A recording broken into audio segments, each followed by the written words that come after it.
Just like this. I'm Simran.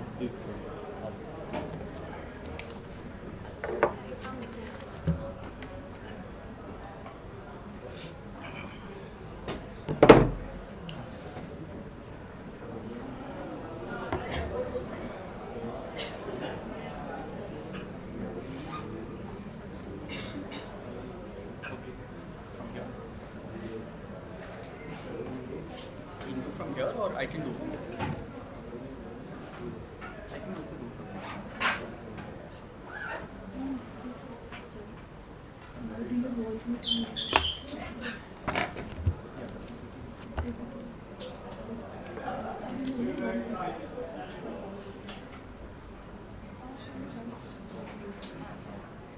Leave that.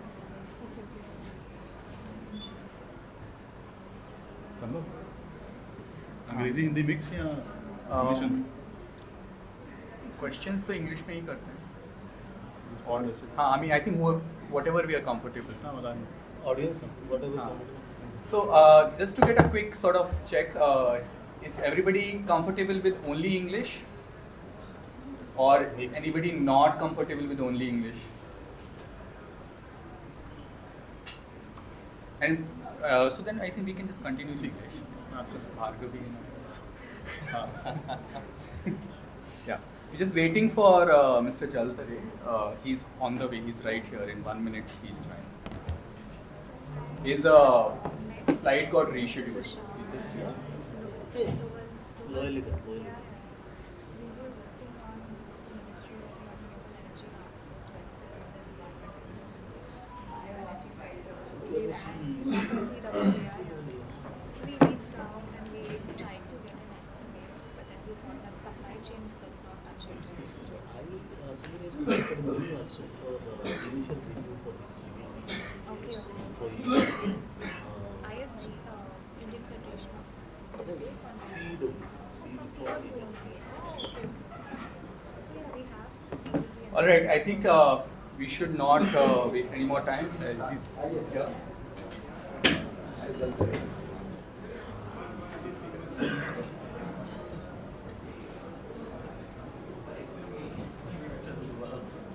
यहाँ पे डाल यहाँ पे डाल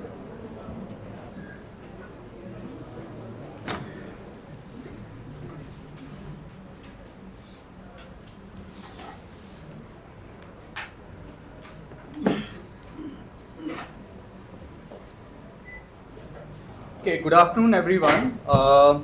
I'm Kumar Sambhav, and I'm the founder of Land Conflict Watch and NetGraph Social Data Lab. We work a lot on data around environmental issues. So I'll be the host for you today, and we have with us an exceptional panel representing government, industry, civil society, and the voices of communities as well. You'll hear the voices that sit at the heart of India's energy transition. So this session is titled Reimagining Land Governance in India's Renewable Energy Future, and the intention is very deliberate. The intention is to move beyond identifying problems and instead explore solutions. What could be the structural, institutional, participatory, and community-centric solutions, right?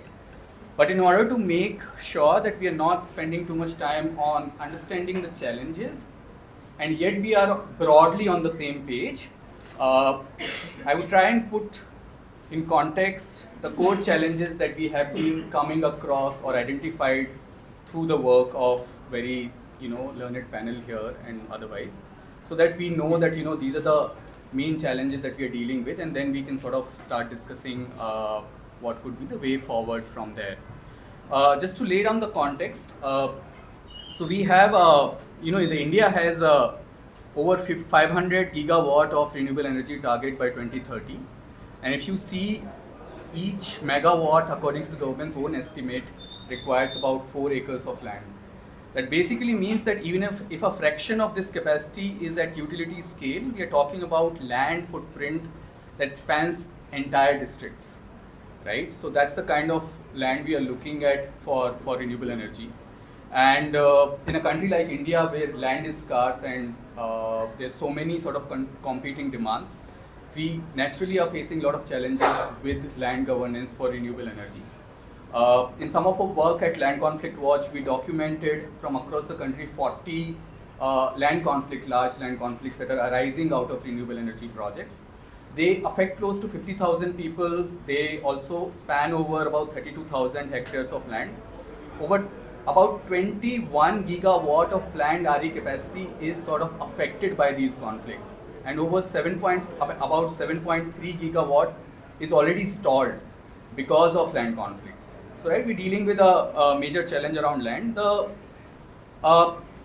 Just quickly, I think 3-4 things that have come out from the collective work that many of us have done. One, the real story around land for renewable energy revolves around commons.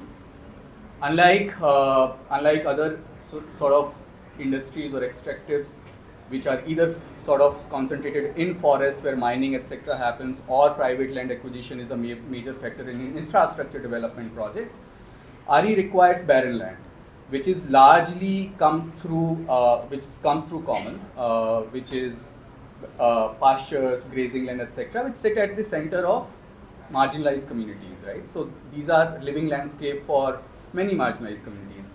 Then comes the major problem around that is wasteland, which is a colonial misnomer. Just because commons do not generate revenue for the government, they are categorized as wasteland, but now seen as land which is waste. In India, no land is waste, and I think we will come to that discussion as well. These are again, I think, biodiversity hotspots, grazing lands, and livelihood sort of resilient backbone for a lot of marginalized communities.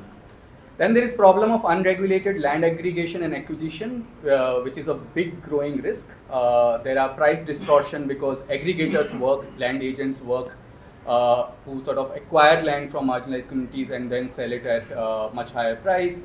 There is information asymmetry. And then one big issue is again the missing assessment of renewable energy projects.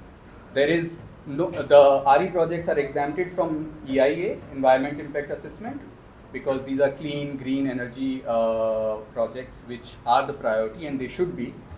And we know that there are a lot of problems with the existing EIA infrastructure as well, but what it leads to is that there is no sort of one place, or there is no transparency, or there is no public consultation because there is no EIA. That's the only existing mechanism which sort of lets communities be consulted in project development in India. There is SIA as well, but because Land Acquisition Act is bypassed in many of these projects, land is either bought through private purchase or through aggregators. Again, the social impact assessment is also sort of bypassed in the process. So there is virtually non-existent consultation with communities. So that is a big problem, and again there is no transparency because there is no information that would otherwise come out from SIAs or EIAs in public domain. And of course, there is courts can't solve problem. In our research also we looked at that many conflicts which were actually decided by the courts were still sort of living and happening on the ground. So unless you involve communities in decision making, alone court orders would not suffice for resolving conflicts. So with this context, I will sort of lead to our panel, and what we're trying to do right now is, in this context, we're trying to explore how can government plan and govern land better for RE projects, how can industry reduce risk through responsible siting, how can communities be equal partners and not afterthoughts, and what governance models from the global south offer hope for us to take this work forward. Now, I will sort of quickly introduce my panelists here. The chair is for the session is Mr. Shrikant Jaltare. He is the former executive director of Maharashtra State Electricity Distribution Company. Welcome, sir. We have Mr. Devi Prasad Mishra. He is the vice president and head of energy farming biofuel circle. And we have Ms. Bhargavi Rao. She is an independent researcher and senior fellow honorary Impact and Policy Research Institute. We have Mr. Simran Grover, founder and CEO, Center for Energy, Environment and People. And we have Ms. Nicole Almeida, Program Associate Council on Energy, Environment and Water.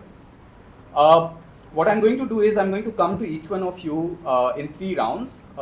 Specific to your work, we'll set the context and challenges that you see in the RE sector and land governance from your work. Then we'll sort of discuss opportunities moving forward and what's really you feel is the solution or the way forward for really just an equitable land governance for RE. I'll start with you, sir, Mr. Jaltare. As the chair of the session, we have the privilege of having you. Please tell us, from your 4 decades across distribution, load dispatch, and RE integration, what do you see as the key land governance gaps affecting renewable energy rollout? Are the constraints primarily institutional coordination, lack of spatial planning, or fundamental issues around land governance, such as what I discussed, the misclassification of commons as wastelands? Yeah. Good afternoon to all. He has briefly introduced me to you. This renewable energy, we are chasing the target of 500 gigawatt by year 2030. By changing this target, one of the major problems that we come across is the land, definitely land. The required land for solar projects, even for the wind projects, and for other also RE projects, the required land is not available.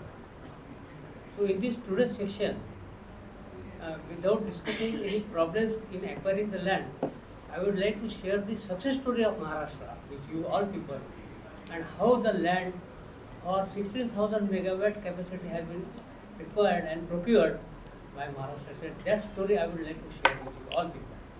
So if the story is clear to you, then how to mitigate that particular challenge, that can be discussed at a length. Can you please show my presentation? I have shared on WhatsApp.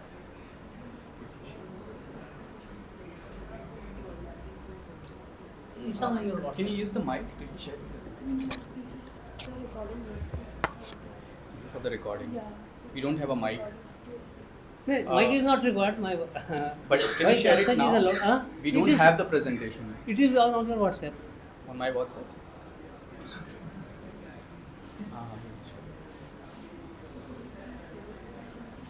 Yes. Yeah.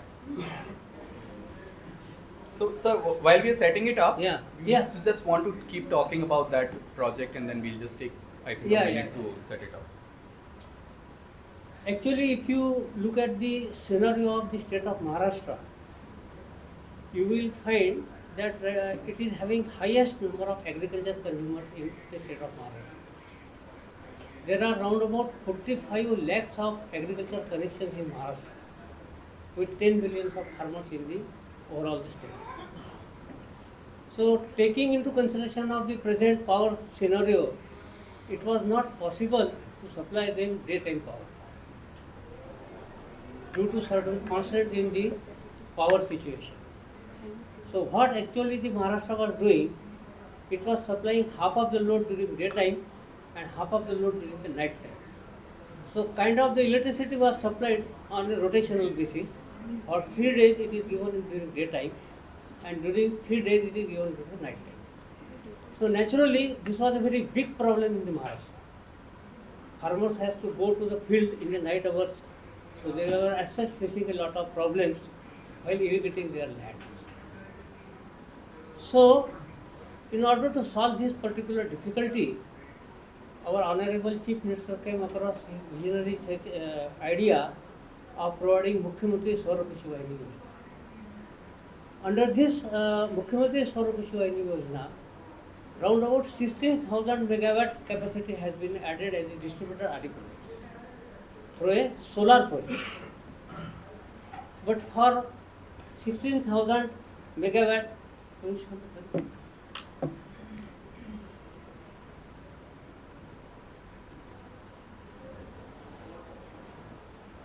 Sir, actually, I can come back to you on the success story in the next round when we are talking opportunities. Is there any specific challenge that you want to quickly the highlight? challenge is that for 16,000 megawatt, round about 60,000 acre land is required. And as such, acquiring such a huge quantum of a land itself is a very big problem. You know that land prices are escalating like anything. Of course, there is not only private ownership on the land, there is a government ownership is also there. So land is bifurcated in number of categories. So acquiring the land for the project was the biggest challenge that we face in the Maharashtra Right. for this 16,000 megawatt. Now, how this particular challenge was mitigated, there are certain different kinds of methodology we adopted for mitigating this particular problem. Right. So thank you so much. I think that's actually the predominant narrative that land is expensive, land acquisition is a problem, and as I laid out that one understanding that because land acquisition is considered expensive and difficult, there are other many models that, as I think Bhargavi and Simran will also point out, which are used to bypass the whole process of land acquisition. So I'll come to you, Bhargavi. In your research in several sites across India, how do you think RE siting decisions misunderstand living realities of land use, right? What are the mismatches between what the state classifies as the existing use of land, including wasteland, etc., and how communities actually depend on these landscapes? Thank you, Kumar. Namaste to everybody. I'll start by saying that. Yeah, we don't have mics. Can you speak louder? Yeah. Can you hear me now? Just for recording. This is not a mic, I think. Yeah, so we don't have mic. I think we'll just have to speak louder. I'll speak. Maybe you could switch off the fans. Yeah. That will probably. Yeah, I'll start by saying that the way RE is unfolding in the country is very unconstitutional, because the 73rd Amendment that was brought way back in 1992 very clearly envisaged that non-conventional energy could be something that could grow within our panchayats. So starting from there, if we look at what is happening now, the 11th schedule is where the non-conventional energy. So under the 11th schedule, there are some 29 points, but one such is the non-conventional energy. But what has happened today, state after state, land is being appropriated, one, keeping the panchayats away, sideline. Panchayats are actually reduced to giving a NOC, that's it. And then Land Acquisition Act, for which civil society worked in India, brought in some good amendments in 2010, 2013, 2015. That Land Acquisition Act is put in cold storage. We have found newer ways to appropriate land, and these are the lease method, direct purchase method, and then you even use violence and grab the land away from the poorest of the poor. Looking at the kind of land, like Kumar mentioned, it is grasslands, it is sacred groves, it is forest patches, and if you look at all these different landscapes, these are areas which don't have strong legal protection in our country. Grasslands, for instance, do not have any international agreement to protect grasslands, whereas we have something for wetlands. Not that we are protecting our wetlands well, all our Ramsar sites are threatened. That's a different question, but grasslands don't have any protection like that. So similarly, all other patches as well. So what we have done is, we've, with a sweeping move at the MOEFCC level, with an office memorandum that said that RE projects do not require an environmental clearance, these weak patches of land which don't have strong protection are being diverted. But it is these very lands on which a large community of people depend on for their lives and livelihoods, and they are getting displaced. They are not part of the public consultation process. They don't have any negotiation power. Many of them are not even lettered, so they don't even understand these documents, and the documents are not in the local language. So what we call as free prior informed consent is zero, and they are literally being pushed down. And this is translating into migration. It is distress migration. And then just 2 weeks back, we had the Global Hunger Index report, which has put India as at a serious concern point. So that just shows what is happening in the country in the context of, in the name of climate change, how we are displacing people. And this is no different from what we did with coal or other, projects. Yeah. Thanks so much, Bhargavi. Simran, do you want to add what are the trends that you're seeing, especially in your work in Rajasthan, RE corridors? What are the triggers that you see that are causing friction around land with communities, industry, government? Yeah. I think between you and Bhargavi, much is covered. But just building on the nuance. So there are broadly two ways in which land is, a developer gets a land, right? Either it's a public land, which then government allocates or diverts, right? Or it's a private land, which as Bhargavi rightly mentioned, there's no LIR application, states have removed land ceiling limit. So it becomes a private party transaction. You can go to the ground and negotiate with each household. And in the larger context, state and particularly state renewable energy agencies, based on our engagement, have said, okay, we are not concerned, we are a single window clearance agency. Whatever conflicts happen on the ground, it's between the developers and the community and whatever stakeholders are involved. And it's up to them how they navigate that. Right? So in the process, now these two separation of public land and private land, I'll deal it with a little bit separately. When it comes to private land, right, there is a fair amount of informality in place, right? You have middlemen who are actually getting institutionalized right now. If you go to Jaisalmer, Pokhran, etc., big companies coming in and playing the role, monetizing and appropriating opportunities. Playing on informational asymmetry, right? And informational asymmetry is very important to understand in power sector, because from the envisage of a future plan to implementation on the ground, there's a 10 years gap, right? And then information flows through our structures, social and both administrative, and there are politicians involved. If I had power and I had money, I may be on the other side of the table, appropriating that opportunities, right? So there's obvious conflicts that happen. Somebody will come in, buy land, sell it at a higher price, and then I'll feel cheated, right? That's a human response, etc. Right? There's also, hey, Sambhav knew more, or Sambhav is politically power, and he negotiated a better price. Then again, I felt cheated, right? So in this informality, these conflicts are common. There's other nature of conflicts also that Sambhav, you are from a privileged community, and I from a sort of disadvantaged community. जो middleman है, वो Rajput है.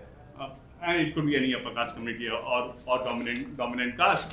Now they are not just become facilitators of land acquisition and holder of land lease. They're also often the one who makes payments to these households and communities, right? So in the stages of development of a project, they will say, oh, the project has not come in yet. You continue to use the land, right? Continue to use the farming, and we will not pay you the lease rent for this year, right? Because you are using the land anyway, right? But to you, they will pay, right? So differential of norm based on caste structure, these complexities, again, much of our understandings are also anecdotal, and it's hard to build evidence around that, frankly speaking. Thirdly, my colleagues present in the room have looked at land lease contracts. I mean, these are contracts, if higher ups in the companies looked at, they will lose their shit, right? They're so problematic in the legal articulation of that. They disfavor the community, definitely disfavor the community, but they are also a risk to the business directly, right? If they end up in the court of law, it could spell disaster. The only thing is, I mean, in most cases, people don't have access to courts. It can be suppressed. So there's the degree of risk may be less, the perceived risk, but the day it start ending up in court of law, it may create problems for the developers and the financial investments themselves. Can you give examples of some of the Yeah, problems? very simple. Like, I mean, you are leasing land from me, right? You are basically saying that if you want to sell the project, your lease will get transferred, your lease rights will get transferred. But if I have to sell my land, and with that the lease agreement rights will get transferred to that cannot happen. I will have to ask permissions for you, right? So similarly, there are various nuanced violations in terms of intimation, in terms of treatment of land, end of life, for example. One is a larger question of it says that it will be returned in the same condition, but nobody has measured the baseline. We don't know what was the condition when the project was installed. So what does the same condition means? But beyond that, it is the onus after 25 years. It is the onus of the household who signed the agreement, leased the land, to write to the company formally to do the treatment of the land within 3 months. Otherwise, the company can say it's not my responsibility. So this disproportionate placements of responsibility and few others nuance, which again my colleagues will be better positioned to comment on, could be legally problematic, right? Now moving to public land very quickly. As Bhargavi and you already mentioned, there are competing use, right? There are competing use not just on public land, but in yesterday's session, my colleague Anuj very well articulated. In pastoral traditional societies, there are competing use on private land also. For example, traditionally pastoralists do use private lands for right of way, for feeding on agriculture waste, etc. And then in the process, providing manure and tilling to those land. There's a rich ecosystem around pastoralists providing veterinary services, not just for their own livestock, but also livestock of the rich, larger landholders. So there's a shift, cultural, economic shift also happening in the product. In the process, again, issues I'm not the best person to speak about there, but Rajasthan, particularly being a princely states, and the sort of the land governance that has evolved from that, there are historical contestations around that, right? Oran's Sumer Singh ji is sitting at the back, leads the Degarai Oran Bachao Samiti, huge campaign to protect the largest Oran, 75,000 acres, if I'm not wrong, in Jaisalmer, right? That's a huge contestation. But beyond Orans, there's a lot that's invisibilized in terms of small pastures, etc., pathways, your water resources, etc. And contestation to the extent, I mean, it's also complex. And the 7-8 villages that I visited, Orans are also encroached, right? Where people have to. Where villages have not been allocated on their abadi lands, residential lands have not been enlarged, the new allocations have not happened. The people are also forced to encroach their places and sit with the risk that, if these lands are tomorrow appropriated, what happens to us? So it's, very complex, and I'm too early in my career to even start making sort of, wrapping our heads around it. I think, again, there are experts in the room that I know very well who are versed with these issues much better. We'll come back to, I think, those specific examples as well, Simran, but to you, Mr. Mishra, you worked extensively with degraded, marginal and unutilized land for energy farming, especially from your experience of biomass value chains, etc. Can you help us rethink land use for large-scale solar and wind? Now that you represent industry, I think what problems are emerging? How do we rethink land for RE? Thank you for giving this opportunity. And after listening all the things people, you see the issues are saying the words are coming out is genuine. We have also started working from the grassland point of view. We face the problem of the ownership of the land. We don't know where is the revenue is owning, the forest is owning, or it is a defense is owning. It was record is not clear, and this grassland is actually environmentally the salinity ingress going on, and the community living inside, they are losing their livelihoods and displacing. But there is nothing can be done. So somehow now I think the solars are coming out. So what I see the linear approach. When we discuss about any project, any PA, we forget about the circularity. The dump sites in any city in Ahmedabad, these are the examples of the linear use patterns of our area. You are consuming something, you are generating some waste and is going and dumping something. So in all these projects, we are not looking at this circularity, and we are forgetting that this Mother Earth is actually not belong to one species. Apart from human beings, the environment, climate, soil, microorganisms, all are creates a whole Earth. And the land acquisition, the requirement of land, we also require land for energy farming. But waste land, when we are defining, we are physically defining this land is waste. But there are many ways, there is a social problem. Lots of urbanization is happening, migration is happening, young chaps are moving out. There is nobody left in the many good villages to farm, cultivate land. Lands are available for last 25, 30 years there. So we found some patches in Orissa. We meet the people there, their panchayat. They form a committee, and they've agreed to form a FPO. So how the community participation scale. Land belongs to them. They will stay as the owner of the land. Although they don't have that agricultural knowledge, capacity, or resources currently to cultivate, then we pitch it. We brought our resources, we brought our expertise, and we gave them employment. So it is a kind of circularity which is happening. Again, this produce is going for production of the CBG. Yeah. So when we are coming up the RE, we are only talking about the power sector. So there are also energy which are consumed by the transportation sector, industries, even our cooking domestic sector. So energy basket of India is mix of everything. So the previous discussion was going on. The RE requirement can be replaced by the 4 nuclear power plant and the 4 kernels. That will have a very low land scale footprint. Yeah. So if we are talking about the entire community protecting their livelihoods and the traditions, we need to look for a circularity and a recarbonization of these wastelands. So pure wastelands, what they need to recarbonize. So the CBG plants, if we put up in the wastelands, gas can be transported, but the land can be revitalized, and the residues. CBG plants produce a lot of fermented organic manures. Those manures can go to the land and reclaim. The whole lot of the recarbonization can happen, and local employment generation, everything. Solar panel actually displaces. Then do not people to employ them, and you need a lot of water then to clean and everything, and this water gets lost. You also putting a stress.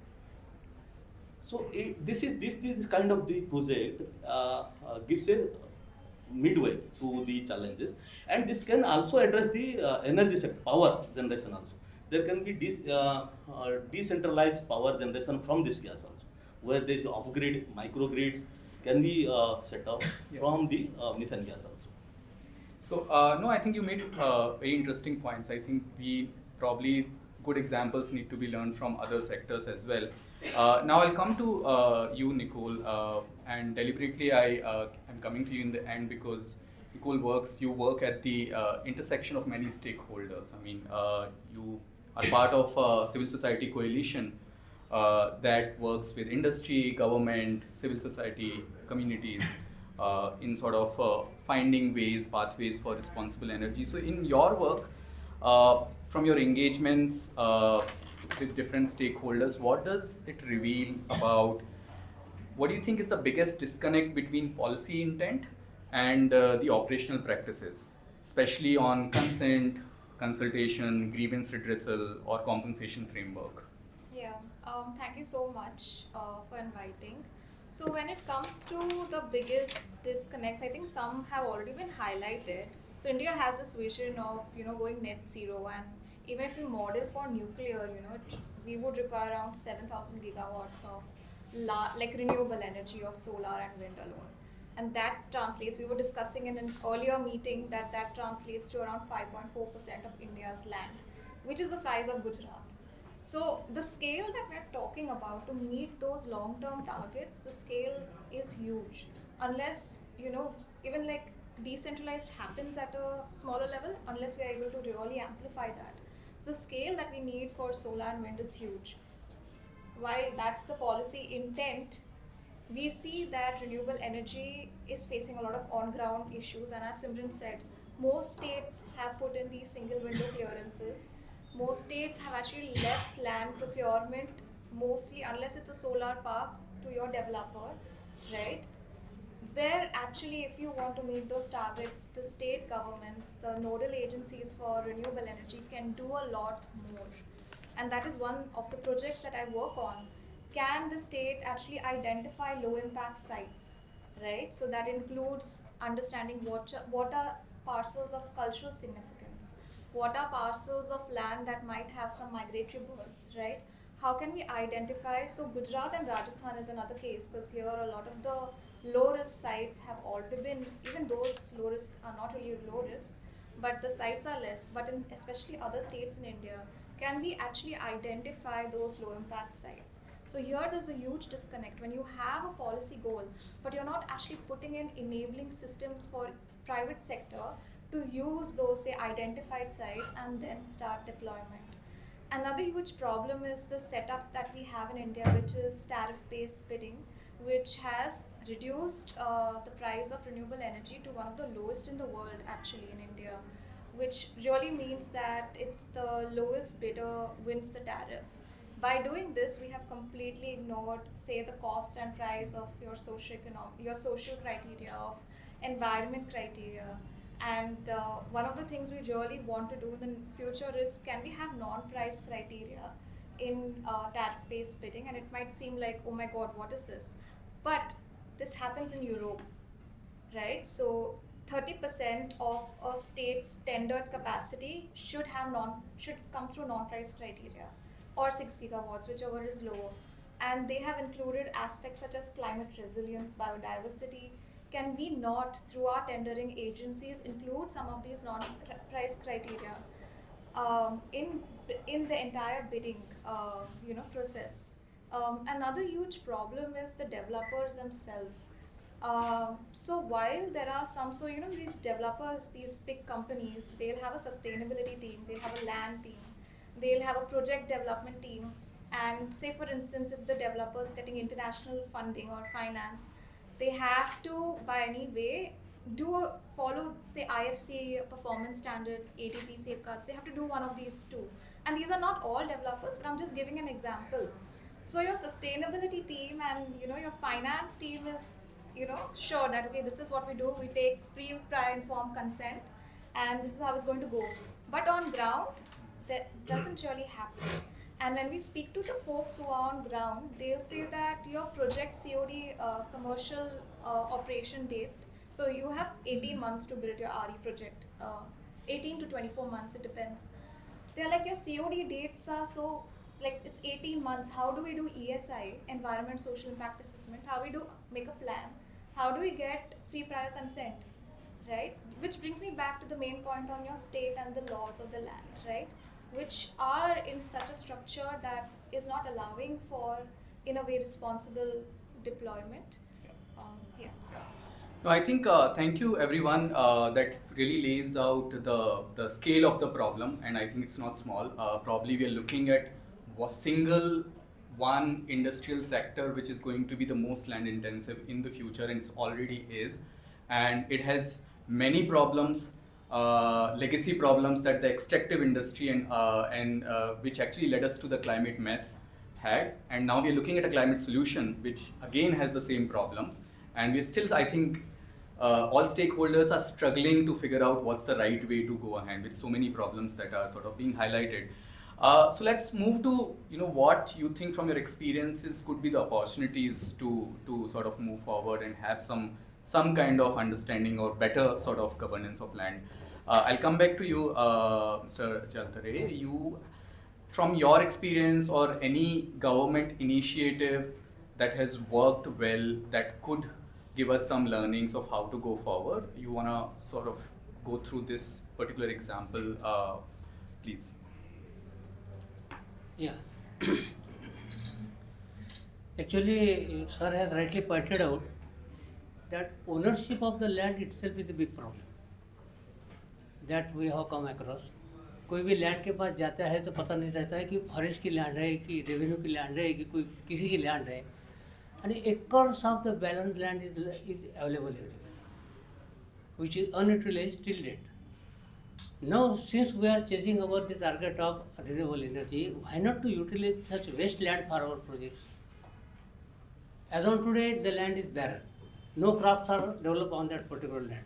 Only some kinds of encroachments are there for some illegal purposes. So we thought that why such land should not be used for developing our RE projects. So accordingly, we tried to use the portal, that is the PM Gati Shakti portal, and we develop our own land bank in Maharashtra. for RE projects. Now that land bank includes private land, that if the farmer is interested to lease out the land, then handsome lease rent is paid to him. Second, barren and waste government land is made available on that land portal. That land portal is so equipped that it contains all the relevant and pertaining information regarding that land on that land portal. So any developer who is trying to come and develop his RE projects, the first problem he is facing is about the land. So in our case, he can just go to that land portal, get the required details along with latitude, longitude, land strata, land economics, and everything he can get available on that particular portal. And he can select that particular land for his project to build and understand the economics of his RE projects. Because the economics of RE projects totally depend upon the availability of land and the price of the land. Actually, we started our journey in 2017, but with utter failure. We planned for 5,000 megawatt to be RE projects to be developed, but because of due to non-availability of land, we could only commission only 500 megawatt projects. So we redefined our scheme, and this is that Mukhyamantri Swaruprushi Vayani Yojana, it is a redefined scheme of MSKY 2 of MSKY 1 that was launched in 2017. Now in this 2023-22, we developed this particular scheme, so resolve and try to solve the issues of the land. And now today we have achieved the target of 2,500 megawatt of RE power is through solar we are developing in the Maharashtra. Farmers are getting daytime electricity. So actually they are not losing anything. By giving their land for such distributed RE projects, they are not sacrificing anything, they are not losing anything, but on the contrary, they are gaining something, they are getting reliable and assured power supply. You want to go through any of the slides specifically? Yes, just a short, what we did in Maharashtra. Right from first. Yeah, Very short, huh? very short. 2 minutes. 2 minutes, huh? Okay. So this is just a picture of Maharashtra. 10 million farmers are there, 4.5 million electrical education that I have to say. They are contributing 12% of our GDP. And the total connected load is 16,000 gigawatt. Now the present situation is such that out of this 16,000 gigawatt, 8,000 megawatt, 8 gigawatt, that is 8,000 megawatt, is supplied during the night time. And once the supply is available for the night time for only for 8 hours, see the kind of problems they can experience. Lot of problems they experience because it is difficult to go into the field during the night times. So they appreciated this particular scheme. And they themselves come forward, they deposited their land on our land portal, they registered their land on our land portal, and we also provided them handsome land lease rent for their lands. That too for the period of 25 years. So they are also happy. So it is equitable solution I think we can think of. Right. Okay. Yes. Any other point you want to make? Okay. In the course of discussion I can. Okay, thank you so much. Thank you for being kind with time as well. We were already, I think, running late in the starting of the session. But if everybody's okay, we can take maybe another 15 minutes to sort of have the discussion in all sort of cover all the points around it. I'll come to you, Mr. Mishra. As Nicole also pointed out that there are cost factors that has to be sort of considered during the social environmental consideration in the project planning, and Mr. Jaltari also pointed out that everybody is concerned about the cost for the project. So from your experience, what do you think would be the incentive for the industry to work towards more just and equitable land governance and land acquisition? How do you balance the cost and the incentive factor for working towards environmental? Two scenarios to as a food for thought. The all RE or the environmental, their net zero mission is going on to reduce our carbon footprint, global warming to tackle this problem. So what is our net carbon emission as a country per capita or as a gross? Don't talk about per capita because 40-50% people are staying in the roadside, so per capita don't talk about. Uh, in our total geographical area, India, still 60% of land is in agriculture. About 10% is the wasteland. In the entire agriculture, 60% land, do you know what is the soil carbon content? Average soil carbon content. It is less than 0.5%, 0.3%. It has been reduced by vigorous chemical applications. So, if we can systematically reclaim this agricultural land itself with proper 3 times crop, the amount of carbon sink can be generated. That will definitely somewhere around 20% of carbon emission offset will be there without doing any wasteland. So, what we are also trying to do decentralize and development of biochar production facilities with community and but with a scale something so that soil carbon health can be taken as a mission to offset policy as a offset here. Plus the carbon sink we develop above the soil. So, an entire system can be linked to a carbon credit mechanism, which can be a greatest incentive for anybody to invest in. Second, where we are lacking, actually, this is the era India is going through a startup concept, and everybody knows about valuation, company valuation. Have anybody has in this world ever tried to evaluate what's the value of our earth? What is the valuation of our earth? We are not actually knowing what is we are losing. So when that figure will be accounted now, every investment proposal, business models will follow the chartered accountants language and the banking language. So that's two things I wanted to say at this point. What is the incentives are lying? Wasteland is again 10% around wasteland is available in India.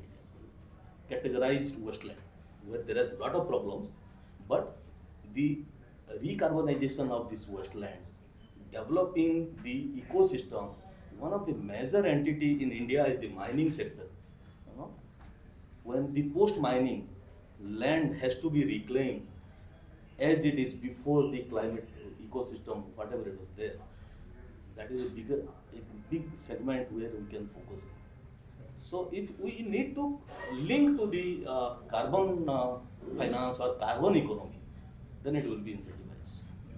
I think you make a very important point. In the consideration of the projects or planning or costing, etc., the inbuilt subsidies that actually the communities suffer are never accounted for, right? The loss of commons, the loss of livelihoods, which is actually the cost for the communities, is actually a subsidy for the projects, which is not accounted for. And something, the cost that needs to be sort of considered. I'll come to you, Nicole, again. From your vantage point, working with multi-stakeholders, again, coalitions, what practices from South Asia, Southeast Asia, or Global South that you think are worth adapting in India? How can these be operationalized at multi sort of layer stages, national, state, district level? Do you have any examples that worth sort of looking into? Yeah, thanks. So I'll give an example a bit far from home.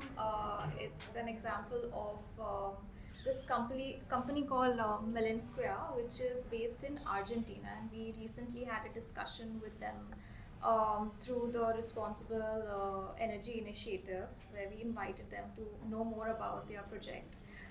So as we spoke a bit before about free informed prior consent, right? So they said that when they went to the community, they didn't have a land parcel in mind. Nobody does that. People see their, look at their computer, they find out which is the land parcel, they go there in India and all over the world, and then they discuss with the community that, who uses this land, they might do some KIs, try to understand. This company just went to a certain area and said that, went to say like the tribal population there and said that we want to put up a X amount of plant and it would require this much land. Where do you suggest should we put this up? And then of course they said that this mountain is sacred, this is the way we get there, so it can't be here. Then they had that discussion. And so I asked them, okay, so you took informed consent before. And then they said, no, we take it till date. It's a continuous process that happens. It's not that you take it at the start and then that's it. It's a continuous process. And another thing that they did, just to give you an example, I was really mind blown when I heard this, is that they gave the community didn't have rights to land, so they helped them get the tenancy rights, sorry, the title for land, and then they offered them that if you want, you can the 20 years value of your lease and like net present value of the lease, you can buy it as equity in this project, which I mean, there are a few projects in India, but those are very controversial. But they just offered that do you want to buy an equity, and that's how you won't get lease, right? Every year you will get profit from the project. So I think those are really like very pioneer cases of companies that go into a certain society with a certain mentality. And in India, it only happens if your funder or investor asks for it. Of course, there are no government regulations related to all of this because it's a wide category and no EI, etc. It only happens when your funder asks for it. And that's what we are working through the Responsible Energy Initiative. Can we speak to more investors and financiers to ask for some of these community related aspects as well as environment related aspects? And at the same time, you have a lot of these companies who say they want to go net zero, right? So we are also working with them. They are the procurers of energy. Can we also nudge these procurers to ask from whoever they are procuring, can you tell us how you acquired land? Do you have free prior consent? Was this the lowest risk site that you could identify, right? So we're trying to approach this by looking at what is the current ecosystem. There's of course regulation, right? And that's a different ball game. But to work with what we have right now and what can be actionable immediately on the field, because in the next few years we're going to see a lot of large scale projects, right? We feel that working with this ecosystem of those who procure energy and the people who invest in energy, which also includes commercial banks in India, can we nudge them to move in this direction? Yeah. So I think you very well laid out some of the models that could be working. There's benefit sharing, there's participatory mapping for the site, there's collective negotiation as well involved, and some of the co-ownership model also are existing. Bhargavi, you have also looked at many community-led projects, or some at least, in your sort of quest to find problems. You might have come across solutions as well. Which approaches do you think show early signs of improving trust and reducing conflict, and what conditions help them actually work? Yeah, so the initiated ones are very small and taken up by individual homes and farms and things like that. But let's look at the big problem. 500 gigawatts is the big commitment we have made, and we have about 2,68,000 panchayats in the country. And for every megawatt you need 3 to 5 acres.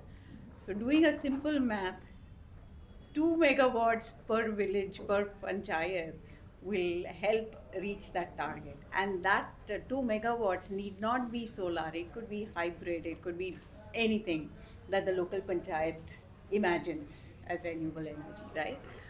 So that would be the way to go, and that would give complete freedom to the panchayat to decide which land they want to part, how they want to divert it, what kind of energy model they want to put it there. That would be reimagining this entire journey ahead, because moving ahead you don't want to leave another large population without food and shelter, and we are seeing what's happening in big cities. And I think what Nicole said is also very important. The industries, as part of the same discussion with the Responsible Energy Initiative, in many of the conversations we had found that the industries are saying we are, learning by doing. It is not that they were against it, probably. So maybe if they can work directly with the panchayats, that would, again open up opportunities. And I think we always think that big is the way to go. Big means progress. That is a illusion. We need to change that. And another problem is the parastatal. Every state today has created a parastatal to look into renewable energy. I think that power has to be given back to the panchayats, and they have to work with the forest departments, the central groundwater board, and other agencies to determine the local water drainage pattern. Because in Pavagada we've seen, a part of the park gets flooded and the panels are all underwater every time there's a bad rain. The same thing happened in Reva also. So looking at that, I think involving all those agencies and working with the panchayat and the people is the way to go ahead. Yeah. No, I think very some important points that you raised about citing and communities' work. We'll come back to. I have a few questions specifically on what's stopping, at least from for the state or the industry to not adopt these sort of mechanisms. In fact, from our discussions with some of the industry players, you rightly said that they may not be against it. In fact, many of the industry players actually mentioned that these plots that are allotted to them through computer, as you pointed out, and Mr. Jaltare, you also said that there is a land bank where people can identify. But in some examples, actually the industry is given the land parcel, they go on the ground and realize that it is not as encumbrances free as it was made out to be in the computer database of land bank, right? It's called encroachment. Yeah. It could be the commons where marginalized communities are living and there. sustaining on. So the whole idea of encroachment on commons is a much debated concept as well. There is a narrative versus reality debate as well. So I think those problems, when industry faces, they are also saying we didn't know about this. So I think they are also saying that, no, can you tell us better what land we should go to, and what do, and then they don't have a solution to it. So there is increasing acknowledgement of the problem of wastelands, commons, or the land bank reality not being acknowledged at the planning stage within the industry, because investments are stuck in conflicts, and that is also a big incentive to address these issues, address community issues, because nobody wants their investments to get stuck in conflicts. So Simran, your experience, I mean, you have very extensive work on institutional mechanisms in power sector and governance issues. Do you see any early signs of acknowledgement in the institution mechanism, governance, or which could work, or there is some sort of acknowledgement or working towards a more community engaged siting or development of projects? Yeah. Unfortunately, okay, there's a acknowledgement there's a challenge, right? Both for solar project development as well as, more importantly, for transmission infrastructure, right? And that's more complex, and we'll not go into that. But there's an acknowledgement, and there's an acknowledgement that prices are going up, right? Is that something that the state should be concerning itself with, especially when pricing are going up in rural economies?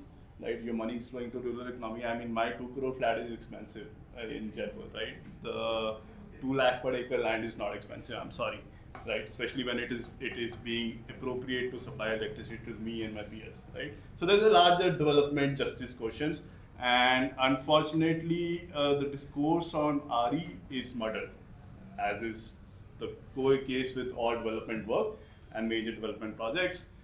It's green, it's climate action, it's jobs and whatnot, right? Including national security. I've heard one of senior IS officers telling me on face, actually CW was in the room, that the person who put the GIB case in the Supreme Court was an anti-national, right? And unfortunate as it is, but it's definitely the Supreme Court judgment, the context in which came, how it completely ignored the ecocentric view, how it ignored the direct mandate of the government for environmental protection, and took a interpretive view on Article 17, saying that defining the right of protection against adverse effects of climate action in the case, which is highly debatable, and why it is not implying to new thermal plants being developed, waste energy plants being developed, the vehicle pollution in Delhi, how Delhi's protesters is also being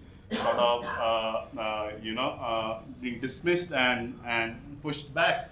Now these are the fundamental questions I think we need to engage with as a democratic society. Right. Unfortunately, there are no institutional mechanisms. The role of government does not seems to be. See, safeguards have to be there when there's an asymmetry in power, right? If everybody equal, you could have a more very functional capitalist market. So that is not the case, right? Information plays a huge role. Marginalization plays a huge role. Safeguards are important, but social justice does not seem to be a mandate of the government. Government thinks, in my limited understanding and not an academic by any stretch of length, that the development will deliver social justice, and development is infrastructure growth, infrastructure development, etc. So fundamental issues there, right? And as Nicole also pointed out, the space for delivering that justice, even for the company, is not there. Two reasons. Structurally, when you get into the bid, so basically somebody like SECI or any state nodal agency will invite bids, right? And tell you do your due diligence, impact assessment, risk assessment, whatever you do, right? Now 10 players will participate. I can't speculatively do risk assessment, not knowing what's the chances of conversion, etc. I can't just go every project doing an EIA, which is a complex, expensive process, right? And it takes time.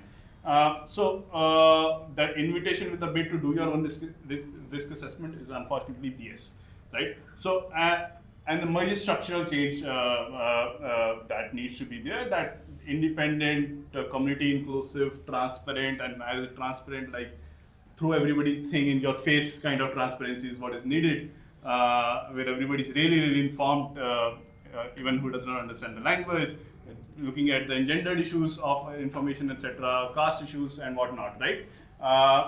And be funded by the public, and then the cost can be transferred to the project, right?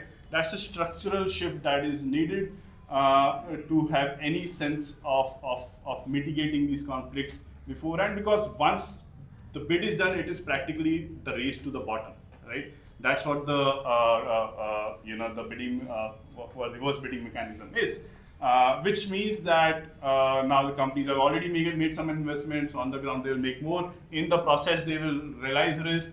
If they can pay for their risk within project budgets, great. Others, then they will definitely try to navigate it through informalities, through local power structures, which become prominent. Which is often the case with land. You have, if you go to Rajasthan, you have political people becoming extremely powerful, and you are talking about a contrast where the Sarpanch and his family has three major, very expensive SUVs, right? Including Audis are becoming common. Second hand doesn't matter, right?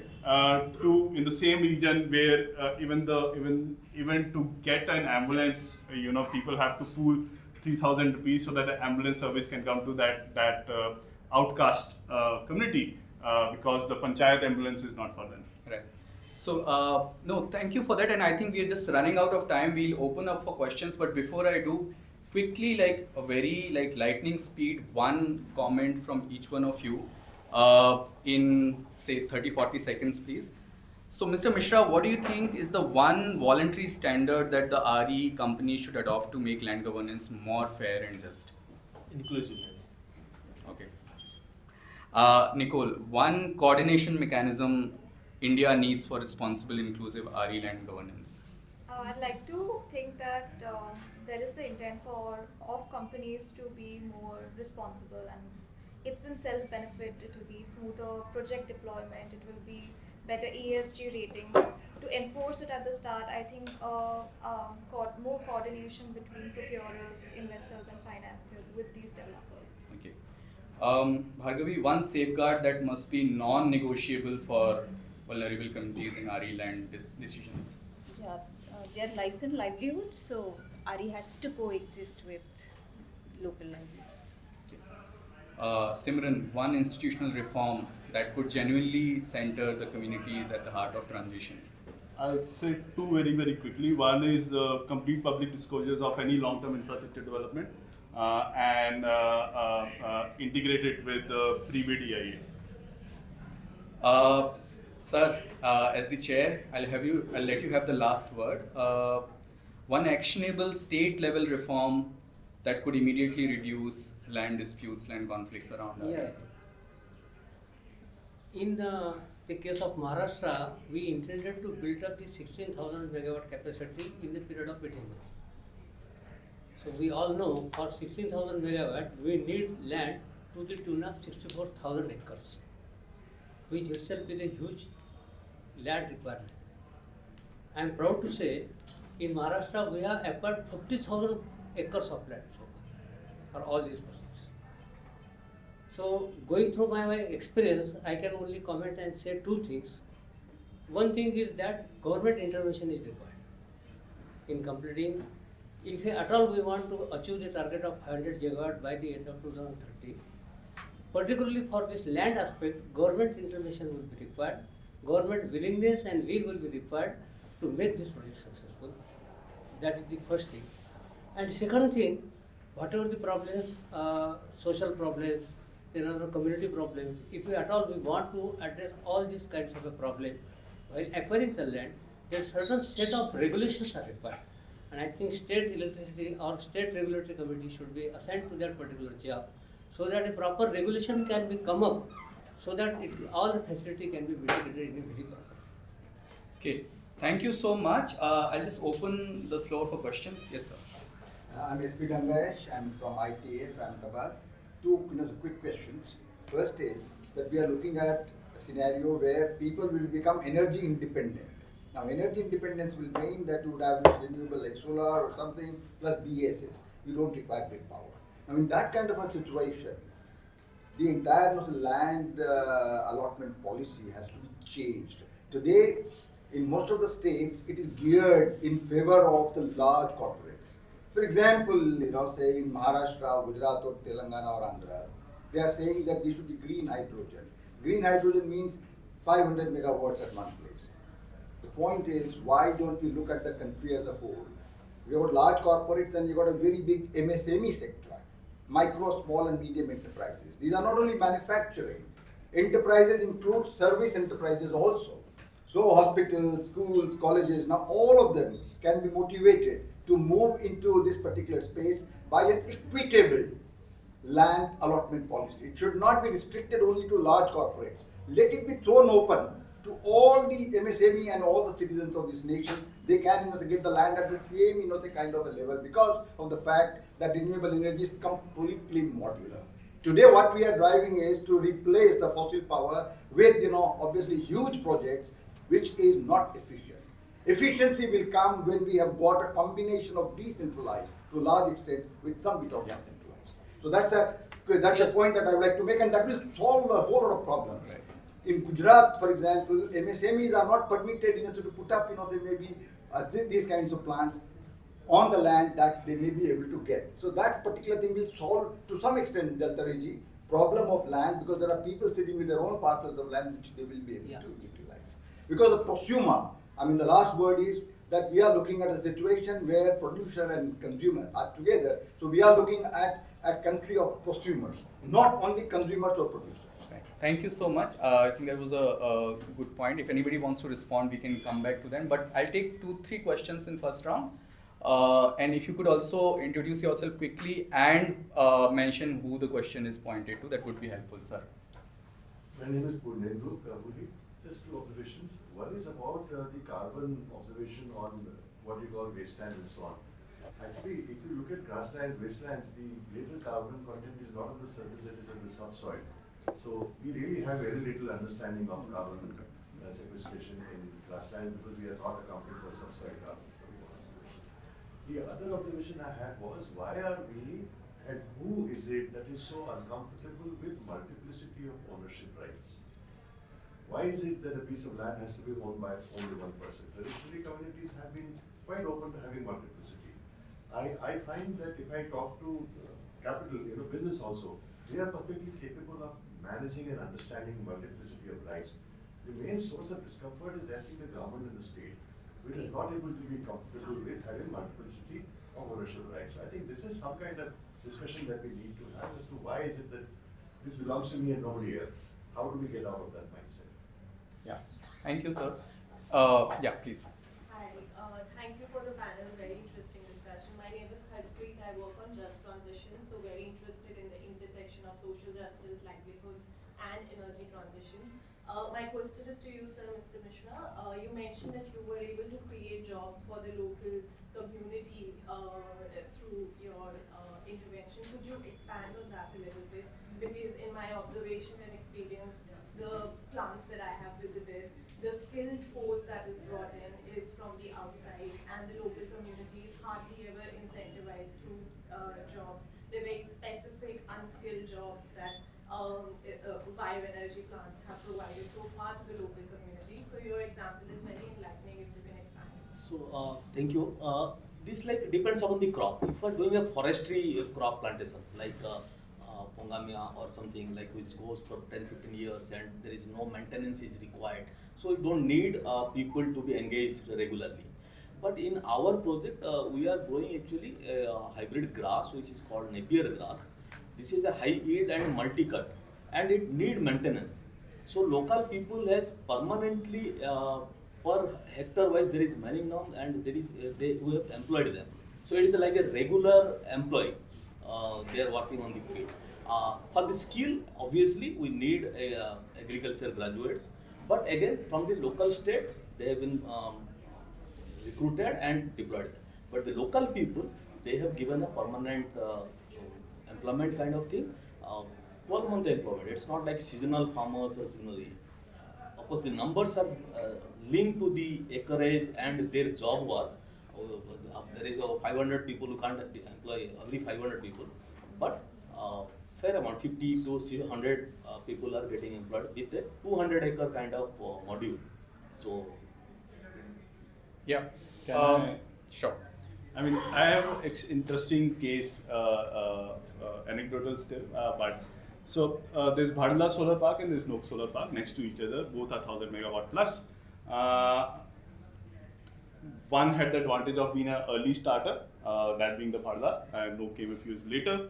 Another distinction is Bhadla is predominantly Muslim and OBC, and very homogeneous in our macro understanding.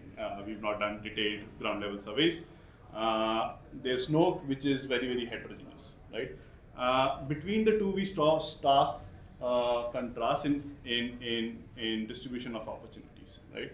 In Nok, we saw that opportunities and mind you, contracts are also instruments of negotiation and de-risking for companies and with negotiation with local power players, right? In Nok, we observed that their opportunities are very concentrated, right? They are getting labor largely from outside. The Dalits are not necessarily employed within the solar economy that is emerging, right? In Nok, however, the opportunities are far more distributed. Every village that we said, now we have not verified through surveys, but said 70 to 80% of the households are being benefited from solar, right? And that has like multiple impacts, right? In terms of they have stable skill capital, human resource capital, which companies also prefer because competencies grows with time. Bhadla has also come to known as for piling experts across the country. So they are going for piling opportunities in Kavada, in Pavagada, etc. So all I'm saying that social structures also have a role to play, and questions can vary in regions. Yeah. Just one more round of questions, maybe 3 questions we can take. Any other question?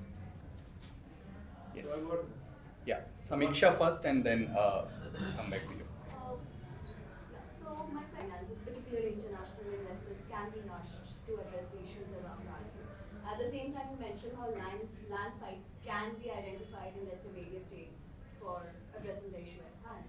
How do you see both bridging the gap? I mean, can investors have a framework? How can they nudge the RE developers to, in the whole process of identifying land sites? Can we connect the two dots? your question and then Aisha, and then people can respond. Sure. I'm Siddharth. I work with a company called Biofuel Circle. I head the new businesses vertical there. It's just an observation, not a question exactly. Great discussion, great panel. One of the things, I'm just trying to give a perspective of how an industry. So let's say we're talking about power over here. Let's say we talk about a compressed biogas kind of a plant. A compressed biogas plant requires agricultural residue, and then the gas gets produced. A compressed biogas it's a big plant, so it creates a lot of employment opportunities. Companies like us do the residue collection for these CBG plants. So each plant requires 40,000 tons of agricultural residue, which means that we work with farming communities in that area, and we create employment opportunities because we take on rent their tractors. We buy machines. So any private company has to put their capex, buy machines, create those employment opportunities, and then bring back the residue which was usually burned now to the compressed biogas plant, and then the gas gets created. So we need to think about what kind of industry model. We need to look at a PPP model where the government, the private, and the rural economy or the communities are working together to bring a change. Yeah, got your point, sir. Aisha, you want to make a point? I think we can address the question. Yeah. Any other question? Yeah, one more. Just some addition. See, this is might is right, the political will, and the government's anxiety to deliver social justice forward faster. Now, in all this interplay, the picture emerges as if this big is really the enemy of small. Dr. Saab's example, see, I was on that side as well. We struggled to put 500 megawatts through MSMEs and with all failed tenders one after another. And then something had to be done to put the clusters in proper shape and then deliver the data in power to the farmers. I mean, the way is a better integration and not the abnormally, massively huge plants, which really don't serve. I would very much agree with ma'am also that the small is beautiful, the local is beautiful, but it needs a centrally monitored and properly intervened model. Right. Thank you. Nicole, you want to address the question? Yeah. And please go. Thanks, Samiksha, for that question. So, you're right, these should speak to each other. And as part of the Responsible Energy Initiative, what we are doing is we are creating these guidebooks and toolkits for procurer, for developer, for your investor or financier. And these toolkits would then speak to each other. So, for example, in the case of pre-siting, one is that we have a list of pre-siting questions that will help then a developer assess how risky the site is, which includes on-field visits. You cannot do this, virtually or anywhere. You have to go and ask those questions on field. And then we're using the same pre-screening tool, right? The principles from the framework, and we're going to the states. And that's what we pitch the states. That see, we have this tool, and we can actually develop a tool with you based on your own conditions that might be specific to your state, right? Would you be willing then to ask the developers who are coming to you, who you will be giving a GO or a government order to do the project, will you be okay using this tool? So that's what we are planning to do, so that everything is comprehensive. A lot of, for example, since we're talking about pre-screening and site selection, we created a list of maybe 25 questions based on what developers were doing, but not all of them were asking the same questions. So there are a few developers like fourth partner Inel. We use the tools that they have, created a comprehensive one, and now we are sharing it with the smaller and medium-sized developers who have no idea that they need to ask these questions when they go on field. So that's how we're trying to kind of make this comprehensive, and maybe Aisha can speak more on the initiative. Yeah. So. Yeah, why don't you just take Yeah, it over from sure. there, and then yeah, I think just last 2 minutes, and we'll wrap this up. No, I think thank you everyone. It's been wonderful to have everyone kind of bring all these thoughts together. I've been hearing things about how the challenge is multi-layered, even at the land governance level, at national level, state level, then from to panchayat, social, economic, public information, the discourse, the lack of inclusiveness. And I was thinking how it's kind of really important to reimagine how the energy system works, not only addressing the immediate challenges that we have for energy access or economic possibilities, but also looking at how we enable social and environmental capacities around those areas, and not being any technology agnostic or not looking at what scale, but also looking at how it supports not just lives and livelihoods, but life for long term.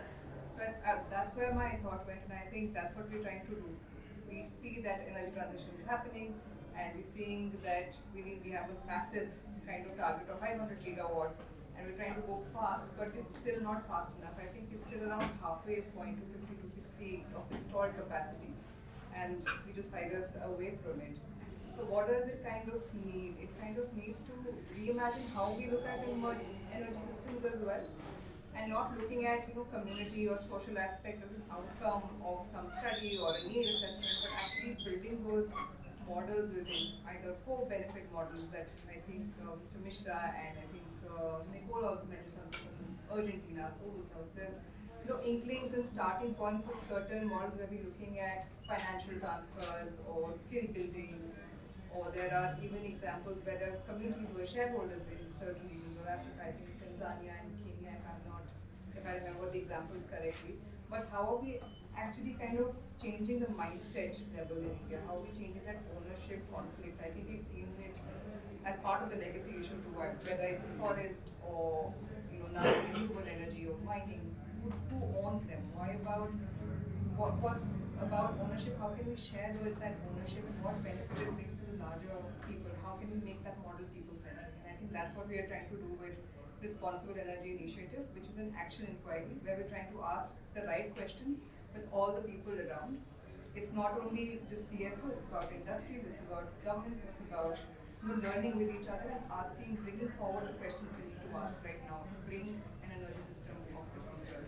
So I'll close here, not taking too much time. No, thank you. And I'll just if there is any other last point that you want to make, Bhargavi, Mr. Chaltare, Mr. Mishra, those who spoke least, any last point?